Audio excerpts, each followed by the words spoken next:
Hey guys, so I'm meant to catch up with you on just some small upgrades I've done on the front end, the engine. Obviously we got the intake on.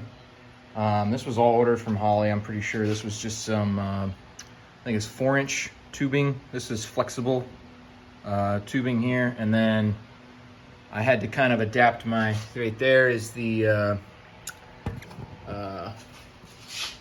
I think it's the intake temperature sensor, absolute temperature sensor down there. So it'll plug in down below right here. And then this was just I believe 4-inch. I believe it's 4-inch diameter, and this tubing is like 3.5 or 3.25. I think it's 3.5 tubing and 4-inch. And then again on the 4-inch air filter. So yeah, that all went together pretty nicely. I was trying to button up everything for the radiator, so I got the radiator hoses on. This is from a 2010 Camaro, upper and lower hoses. So they were pretty much like direct. All I had to do was cut a little bit off the bottom, and then that one slipped right on. So yeah, 2010 Camaro for this radiator. Yeah, I liked it a lot. So, and then I tried,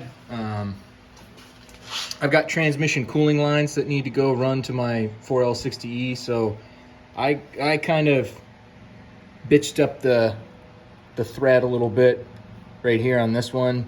So that's why I didn't run this one though. But the bottom one I ran down, and I'm gonna tidy that up a little bit because it looks a little bad, but yeah.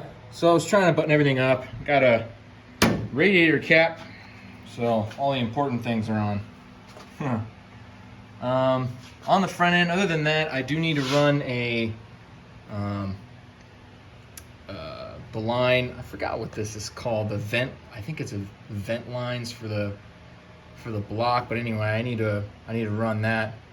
And then there's an area right here where I plug it into the radiator. So I just need to get a certain fitting for the radiator, and I'll be able to knock that out. So in my other video, I was talking about these headers and how they didn't have many interferences but these two areas, one of which was down here with this bolt. So we shaved that bolt, and we were able to bolt on this header all the way, the rest of the way. So I was happy with that. But on this side, we didn't do anything with regards to how close the headers touch with the steering box. I don't really know.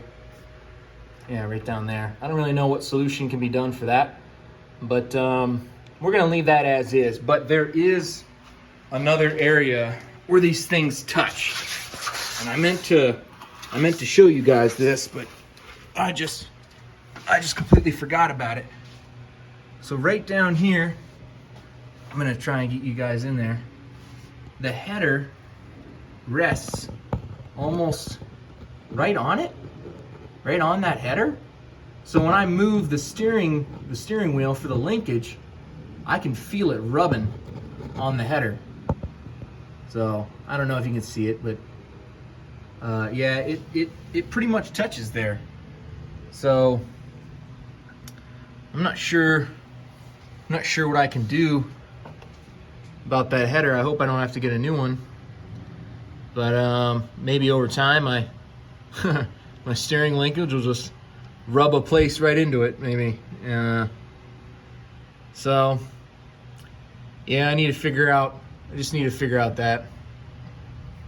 But other than that, everything seems to be going well. I did put the linkage together. So this is from Shiftworks. So they gave me a new plate inside to go on the shifter, and then this came with their kit. So this is my original 69 cable that runs from the shifter inside down here to the transmission linkage, and that's the original cable length. So I didn't have to adjust the length at all.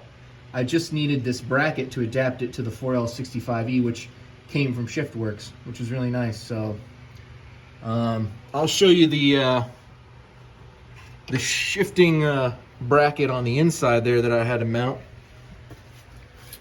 Oh. And I need to get a drain plug for the radiator here. Oh, good, I saw that. All right.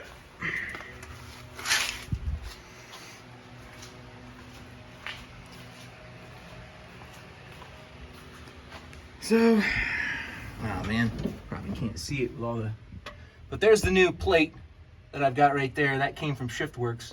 So you just unbolt your old one. I actually had to drill mine out because I think it wasn't just like a screw that held that in from the factory. It was like a rivet. So I had to kind of like drill that rivet out, and then the plate kind of just fell out. So then here's the new one. It just goes in with 2 screws and bolts right up, and it works just fine. So yeah, those are the front engine upgrades that I've done since the last time I made a video. So it moves slow, but I've just I'm gonna have a new video coming out on the Ford 9-inch that I showed you guys in the last one. So I'm gonna tear the whole 10 bolt out of the rear end and put in the new 9 bolt. So or Ford 9-inch, sorry. So yeah, watch the next video, and it should be a really good watch. Thanks guys for watching.